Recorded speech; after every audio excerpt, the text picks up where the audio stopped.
We are going to look at the assignment Perfect Paint for those of you who were not in class, a couple of you. We actually did a demonstration with paint, which I don't have the paint anymore, so I can't give you the demonstration. So we're going to do our best on paper. So what we started off with was this activity that is looking for the perfect paint color. And so we talked about going into like Home Depot or Lowe's, Ace Hardware, Walmart, anything like that, where either you already have a paint color in mind, or maybe you're just looking at their display of the strips where they give you all the different paint. And you take the strip up to the counter and your perfect paint color is matching what you chose. And so when you give that to whoever's doing the paint, you expect for the color to come out as the strip is showing you.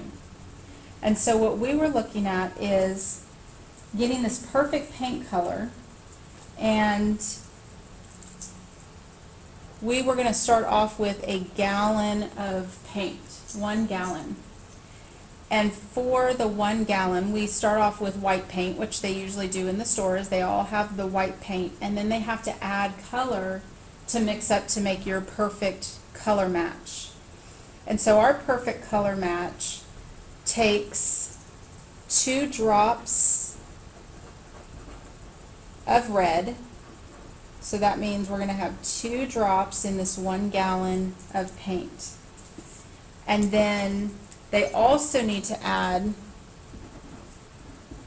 3 drops of yellow. So we know our perfect paint color that we're going to be getting is this orange paint. Now when we did it in class, it was more of a peachy, not very attractive color, but that's what we were that's our perfect color. But then we said, Miss Guerra came and she saw my favorite paint color, this orange paint, and she said, oh, I want to do the same paint color, I want to paint my room. Well, so when I go to Lowe's or Home Depot, I'm no longer going to be able to get just 1 gallon of paint, because that's enough for me to paint my room. Now I'm going to have to go and get 2 gallons of paint to have enough to share with Miss Guerra. Well, if I use the same ratio of 2 red drops and 3 yellow drops, but now I'm going to put it in 2 gallons of white paint, is my perfect paint color of orange going to be the same perfect color? Well, no. If I'm using this same ratio 2 to 3, but I'm getting more white paint, my orange color is going to be a lighter orange. It's not going to match what Miss Guerra liked. So I have to increase the amount of red and yellow drops, but I'm going to use my base ratio to show the increase. Well, because I'm going from 1 gallon to 2 gallons, I'm doubling. So I'm going to use 4 red drops because I'm doubling my base ratio, and I'm going to need 4 drops of red. And then for yellow, I want to double also, so that's going to be 6 drops of the yellow, because we want that perfect paint color to still be the same. We don't want it lighter. Well, then Miss Haley comes in and she says, oh my gosh, that paint color is so pretty. I want to do my room in that same paint color. Well, now I can't buy the 1 gallon because Miss Guerra needs some. I can't buy the 2 gallons because that's only enough for myself and Miss Guerra. So I need to go buy 3 gallons of paint. So again, my ratio of color has to change because I start with white paint, and if I don't adjust my ratio of drops, I'm going to have a light orange, and that's not what I want. I want to match my orange paint. So now I'm not doubling my base ratio, but I'm tripling my base ratio. So this would be 6 drops of red to get that same original paint color, and 3 trickled would be 9 drops of the yellow.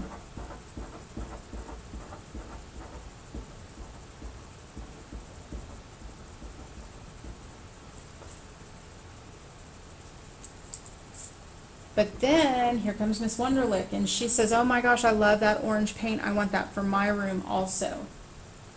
Well, now I can't buy 1 gallon. I can't buy 2 gallons just for myself and Mascara. I can't buy 3 just for the math teachers. Now I'm going to buy 4 gallons of paint so I have enough for all 4 people who want that same paint. So again, we're going to increase from base ratio of 2 drops. Now I am quadrupling or getting 4 times the amount, so I'll need 8 drops of red, and I will need originally 3, now I'm going to need 12 drops of the yellow. I was doing 3s and 3s. 3, 6, 9, 12. I'm going to stick to my picture. Okay, so what you're noticing is there's this increase because we need to match the original paint color. So let's fill in the bottom. Remember that when we set up a ratio, what we're setting up is a comparison of quantities or amounts. So for my first ratio, I'm looking at the quantity of 2 red drops, and I'm comparing that to the quantity of 3 yellow drops. I'm going to leave the process blank for just a minute, and then total, what they're asking for is total drops that we put into that gallon of paint. Well, total would be 5 drops because there was 2 red and 3 yellow. Then they asked me for the ratio of red to total. Well, red was 2 to the total of 5. Ratio of yellow to total, there was 3, and my total was 5. When that gallon increased to 2 gallons, my ratio increased. I now would have 4 to 6 drops. My total now would be 10 drops. The ratio of red to total would now be 4 to 10, and yellow to total would be, oh my gosh, I keep doing the same one, sorry, yellow 6 to total would be 10. 3 gallons, it increased again. Now my ratio was 6 to 9. And now we have 15 total drops going into the 3 gallons. So ratio of red to total would be 6 to 15. I cannot speak after school today.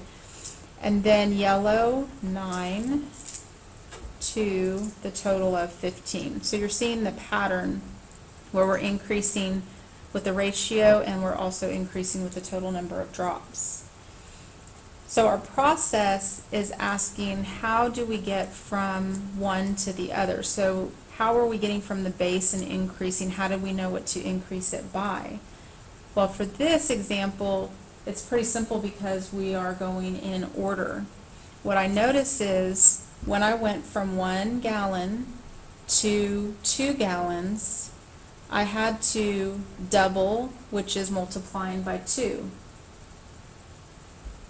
I had to do the same thing to the bottom because I was doubling the top, or the red drop, so I want to double the yellow as well. So my process, that's also called our scale factor,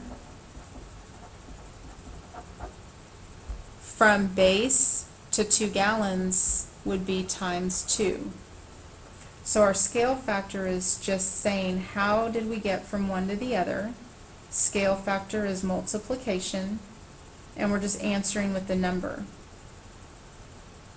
So then I'm going to go back to base, 2 to 3. How could I jump from base to 3 gallons? So I go from base, and I'm jumping to 3 gallons. Well, that we said we tripled, so that's going to be times 3. And I did the same thing to the bottom. So my process or my scale factor is times 3. How did we get from base to 4 gallons? Well, we said we quadrupled or multiplied by 4. So my scale factor would also be times 4. And you can fill these in now that you can see the pattern.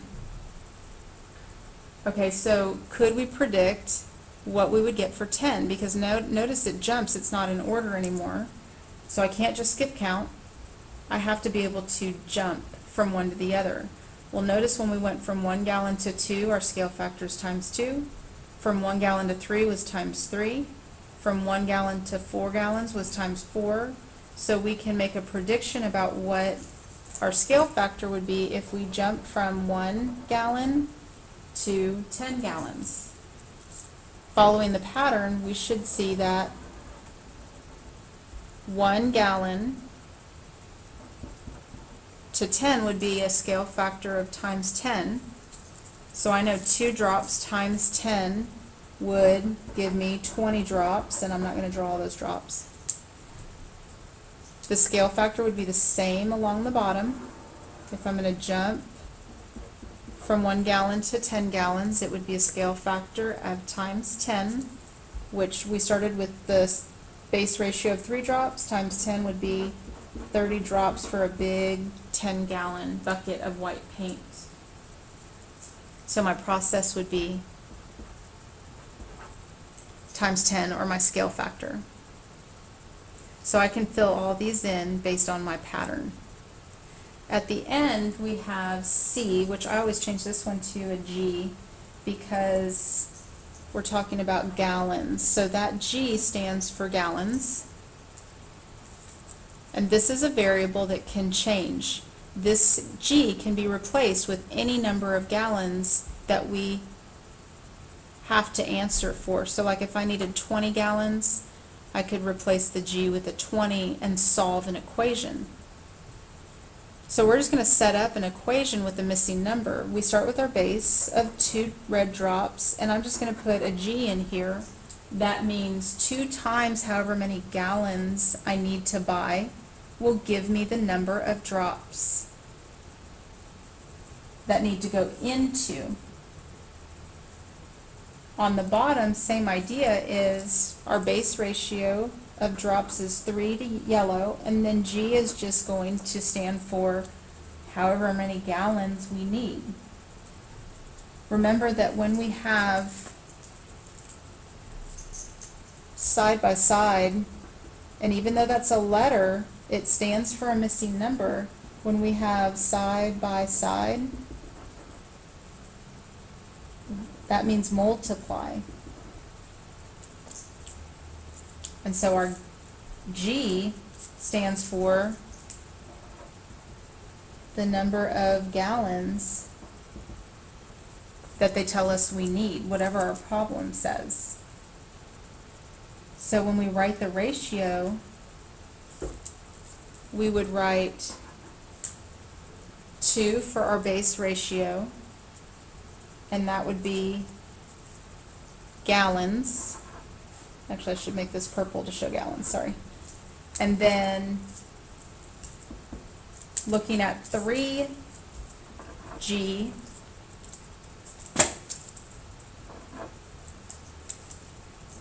our scale factor is just going to be times G. It's going to be times whatever number that we are multiplying with. Our total would be 5, that's the base total, times G, because it will be whatever we're replacing it with. Ratio to total would be 2G, 2, total 5, and G. And then total yellow would be 3G, 2, total, which is 5, and then our G.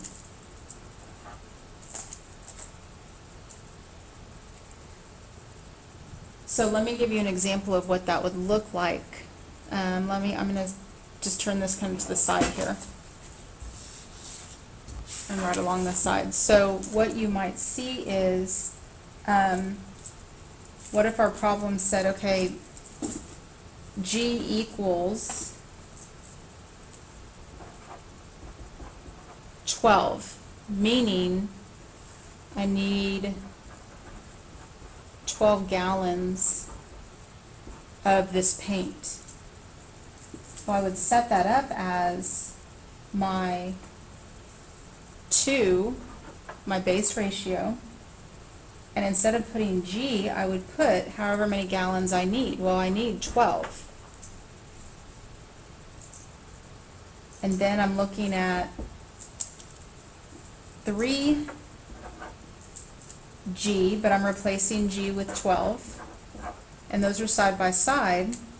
And so we're just going to multiply to answer how many drops of red and how many drops of yellow do we need if we need 12 gallons of paint. Well, 2 times 12 is 24. 3 times 12 is 36. So that just means that in 12 gallons of paint, they would use 24 drops of red and 36 drops of yellow. So again, that G is just standing for whatever number of gallons that we need. This is a variable. It can change depending on what the question is asking you. So on the back, for those of you not here, this was homework for the class. You're trying a different color. These are the drops they're going to start you with. So notice they don't start you with the base. You'll first need to find the base and then build your table from there. Make sure to show your scale factor and fill in each of your boxes. And at the end, if you want to change this to G for gallons, you're just going to write the equation, set it up, just like we did on the front.